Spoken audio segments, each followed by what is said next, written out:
29 அப்துல் காதர் ஜெயிலானி.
இவ்வுலகிலும் கண்ணியத்தை தரும், கவிரிலும் கண்ணியத்தை தரும், மறுமையில் ஈடேற்றத்தை தரும்.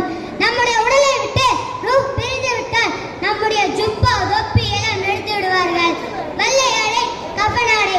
ஆனால் ஒன்று மட்டும் யாரும் தொட முடியாது, தொடவும் கூடாது. அதுதான் நபி ஸல்லல்லாஹு அலைஹி வஸல்லம் அவர்கள் கூறினார்கள், கஷ்ஷு ஷவாரி, மீசையை கத்தரியுங்கள், அஹ்பல்ஹியா, தாடியை வளர விடுங்கள், ஃபாலிஃபுல் முஷ்ரிகீன், முஷ்ரிக்கீன்களுக்கு மாற்றம் செய்யுங்கள். நபி அவர்கள் கட்டளையிடுகிறார்கள், அஹ்பல்ஹியா, தாடியை வளர விடுங்கள். 1400 வருடத்திற்கு முன்னால் நம்முடைய தலைவர் இறுதி தூதர் முஹம்மது ஸல்லல்லாஹு அலைஹி வஸல்லம் அவர்கள் சொல்லி இருக்கிறார்கள், தாடியை வையுங்கள் என்று. ஆனால் இன்று நம்முடைய இஸ்லாமிய சமூகம் சிறுநீர் கைத்து சுத்தம் செய்யாதவன். இவன் ஒரு படத்தில் தாடி வைத்து விட்டான், நாங்கள் தாடி வைக்கின்றோம், தாடி ஸ்டைலாக மாடலாக வைத்துக் கொண்டு ரசூலுல்லாஹி ஸல்லல்லாஹு அலைஹி வஸல்லம் அவர்கள் காட்டி தந்த வழிமுறையை அவமதிக்கின்ற சூழ்நிலை இன்றைய சூழ்நிலை.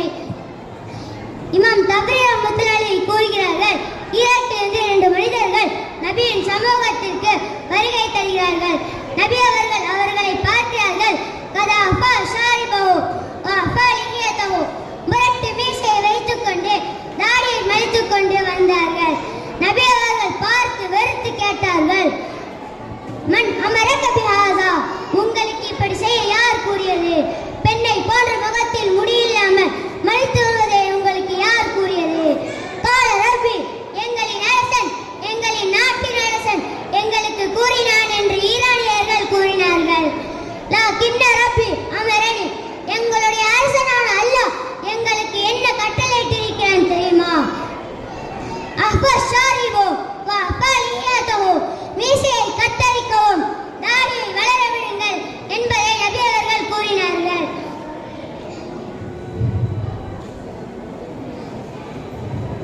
நபியின் தாடி எப்படி இருந்தது தெரியுமா?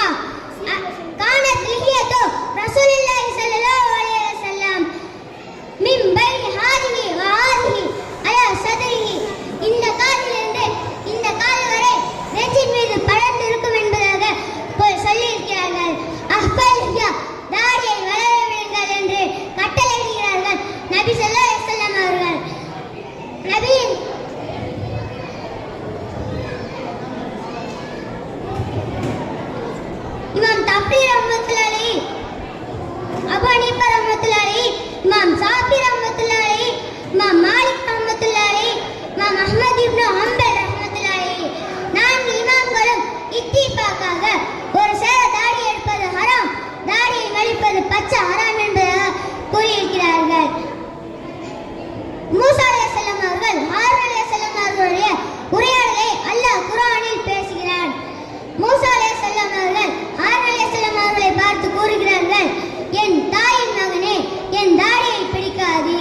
வலைக்கும் ஸலாம் வரஹ்மத்துல்லாஹ்.